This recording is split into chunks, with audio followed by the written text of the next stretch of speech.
Hello, कैसे हैं आप लोग। उम्मीद है खैरियत से होंगे। आज हम लोग पढ़ने जा रहे हैं PN junction diode as a half wave rectifier. ये पीछे हम लोग पढ़ चुके हैं। ये सिंबल हमारा होता है काहे का, पीएन जंक्शन डायोड का। इधर एनोड लेते हैं, इधर कैथोड लेते हैं। ये पी रीजन होता है हमारा, ये एन रीजन होता है। जब पी रीजन को हम क्या करते हैं, एक्सटर्नल बैटरी के पॉजिटिव टर्मिनल से कनेक्ट करते हैं तो करंट हमारा क्या होता है, फॉरवर्ड बायस्ड होता है। जब पीएन जंक्शन डायोड के पी रीजन को हम नेगेटिव टर्मिनल से और एन रीजन को पॉजिटिव टर्मिनल से कनेक्ट करते हैं तो हमारा करंट जो होता है वो रिवर्स बायस्ड हो जाता है। ये पीछे पढ़ चुके हैं, ठीक है। अब आगे चल रहे हैं।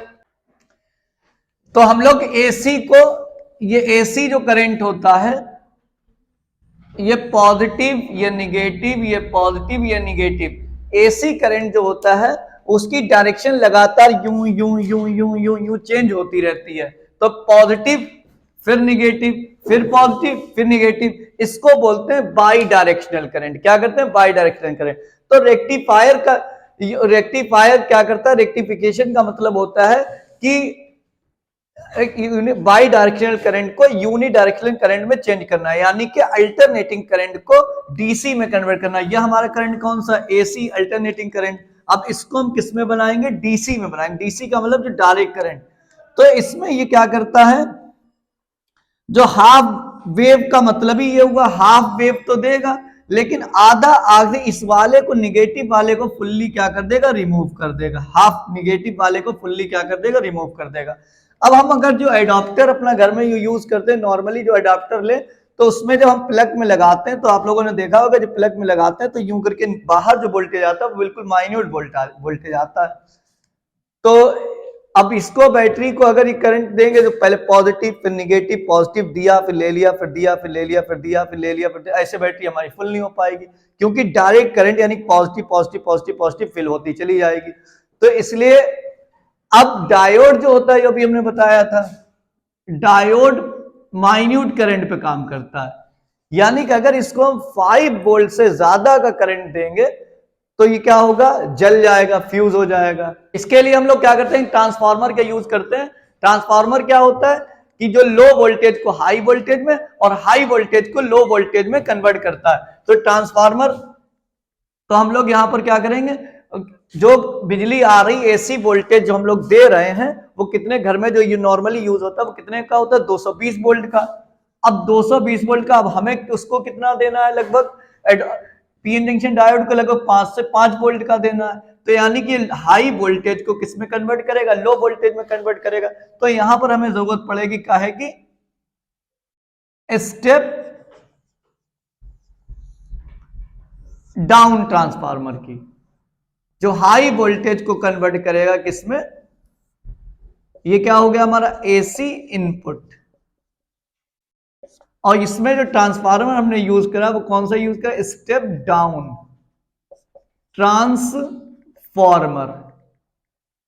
ट्रांसफार्मर।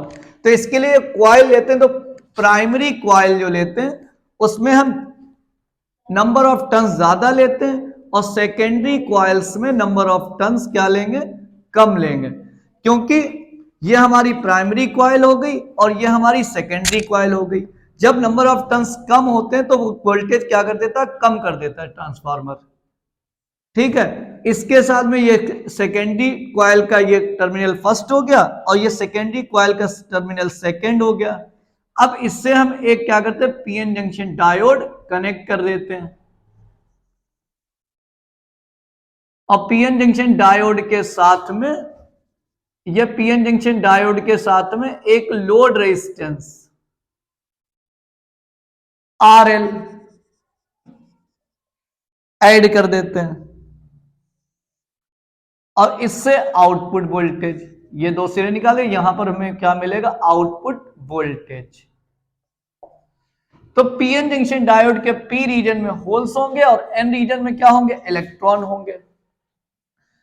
अब पीएन जंक्शन डायोड के पी टर्मिनल हम आते हैं, जो एसी वोल्टेज दिया जा रहा है वो हमारे ये टर्मिनल मिला जाके हमारा कैसा, पॉजिटिव, और ये क्या होगा, निगेटिव। तो पीएन जंक्शन डायोड के S1 को पॉजिटिव के साथ और एन रीजन को लोड रेजिस्टेंस RL से पास कराते हुए, लोड रेजिस्टेंस RL से पास करा S2 के निगेटिव के साथ कनेक्ट कर देते हैं। जिससे हमारा पीएन जंक्शन डायोड क्या हो जाता, फॉरवर्ड बायस्ड हो जाता, और ये हमको देता क्या, फॉरवर्ड करंट।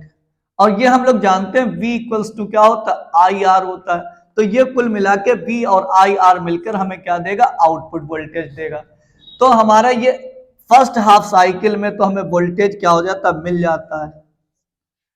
अब आते हैं हम लोग सेकेंड हाफ साइकिल में। सेकेंड हाफ साइकिल में ये हमारा निगेटिव हो जाता है और ये हमारा क्या हो जाता है, पॉजिटिव हो जाता है।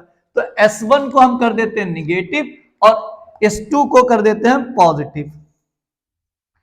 तो S1 पीएन जंक्शन डायोड को P को S1 के निगेटिव के साथ और N को लोड रेजिस्टेंस RL से पास कराते हुए S2 के पॉजिटिव के साथ कनेक्ट करते हैं, और ये हमारा प्रोसेस हो जाता है रिवर्स बायस्ड। और हम जानते हैं, पीछे पढ़ चुके हैं कि रिवर्स बायस्ड में कोई भी करंट फ्लो नहीं करता है, और जब कोई करंट फ्लो नहीं करेगा तो यहां पर कोई भी वोल्टेज पास नहीं होगा, क्योंकि V इक्वल्स टू फार्मूला क्या होता है, I इंटू आर, और इधर से हमें कोई भी करंट क्या है, नहीं मिला। तो आई आर की वैल्यू कुल मिला के क्या मिलेगी, या कि 0 मिलेगी। तो यह सेकेंड हाफ साइकिल में इस वाले में कोई भी करंट हमारा क्या होगा, फ्लो नहीं होगा। यही प्रोसेस हमारा बार बार चलता रहता है। फर्स्ट हाफ साइकिल में करंट फ्लो होता है, सेकेंड हाफ साइकिल में करंट फ्लो नहीं होता। फर्स्ट हाफ साइकिल में करंट फ्लो होता है और सेकेंड हाफ साइकिल में करंट फ्लो नहीं होता। फर्स्ट हाफ साइकिल में वोल्टेज मिलता है और सेकेंड हाफ साइकिल में कोई वोल्टेज नहीं मिलता। तो ये हमको जो है हाफ वेव रेक्टिफायर क्या करता है, हमको डीसी बना देता है, पल्सिव डीसी, जिससे हमारी बैटरी वगैरह चार्ज हो सकती है। आज के लिए हम लोग इतना ही रखते हैं, मिलते हैं नेक्स्ट वीडियो में। पढ़ते रहिए, खुश रहिए, पढ़ाई